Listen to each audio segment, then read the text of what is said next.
Свою любимую собаку старик Игорь Иванович похоронил еще 2 года назад, в лесу под старым деревом. Очень горевал он по своему другу и часто навещал его могилку. Старик когда-то работал в этих краях лесником, правда, от дел он уже давно отошел в силу своего пожилого возраста и спокойно жил на пенсии. А год назад покинула этот мир его жена, и остался пожилой мужчина совсем один, в своем стареньком доме. Эта неделя выдалась у старика очень неприятной. Коза Машка сорвалась с веревки и пропала неизвестно куда. Оставалось одно – идти искать животное в лес, если, конечно, она еще жива. Игорь Иванович даже представить себе не мог, чем обернутся эти поиски для него. Идя по знакомой тропе, мужчина увидел что-то белое. Старик уже подумал, что нашлась его беглянка, и поспешил к ней.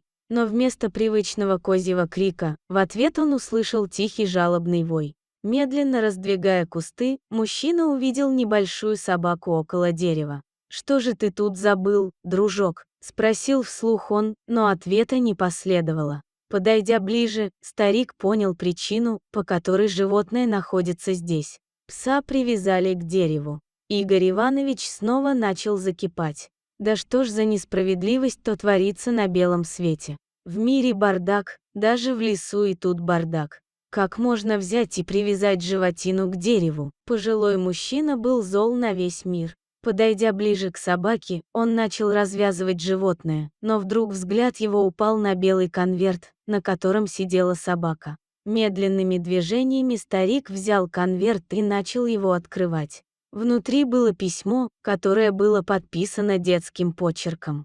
Руки мужчины затряслись, и он начал читать. «Здравствуй, добрый человек. Если ты читаешь это письмо, то я надеюсь, что ты действительно хороший человек, раз подошел к моей собаке. Мне ничего не оставалось делать, кроме как совершить этот поступок. У нас проблемы в семье, и мой папа постоянно пьет, ругается с мамой, а потом вымещает злобу на нашей собаке. Я не смог больше на это смотреть и решил защитить пса, поэтому отвел его в лес. Пожалуйста, заберите султана к себе». Старик пустил скупую слезу. Последний раз этот суровый человек плакал еще в раннем детстве. Ему было жалко незнакомого мальчика и его собаку. Он с ужасом думал о том, что мог бы сегодня не найти султана, и бедный пес остался бы в этом лесу навсегда. Ребенок в силу своего возраста не подумал об этом. Он считал, что все делает правильно для своего друга, и собака обязательно попадет в хорошие руки. Игорь Иванович быстро отвязал пса, одной рукой взял поводок, а другой нежно погладил животное по голове. «Козу завтра пойду искать, а сейчас надо срочно покормить эту собаку», – подумал старик.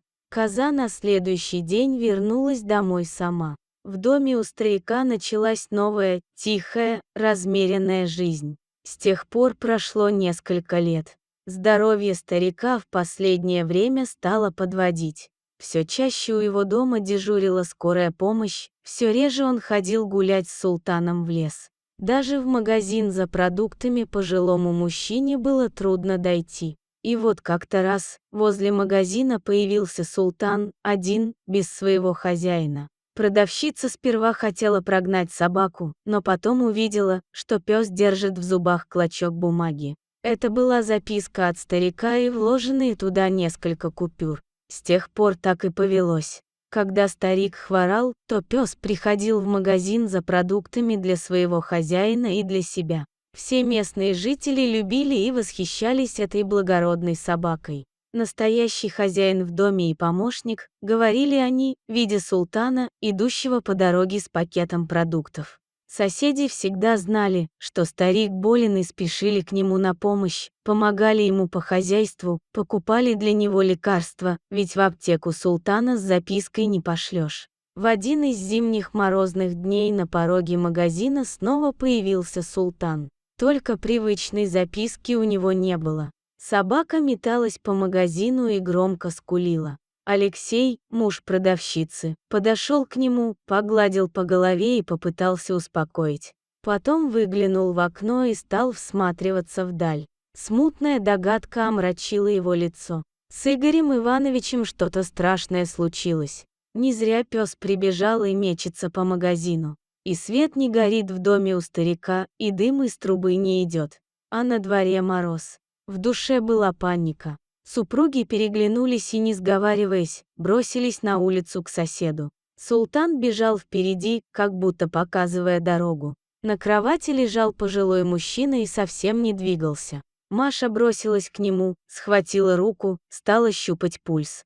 Распахнула одеяло, приложила голову к его груди. Сердце слабо, но стучит, приступ у него. Закричала Маша. «Срочно вызывай скорую!» Скомандовала она мужу, а сама начала оказывать старику первую помощь. Скорая приехала быстро, и Игорю Ивановичу помогли, хотя в больницу он ехать отказался. Он боялся оставить Султана одного, ведь сегодня тот спас своего хозяина от смерти. Спасибо, дорогие зрители, что дослушали до конца. Делитесь своим мнением в комментариях, а также подписывайтесь на канал, где вы найдете еще много интересного.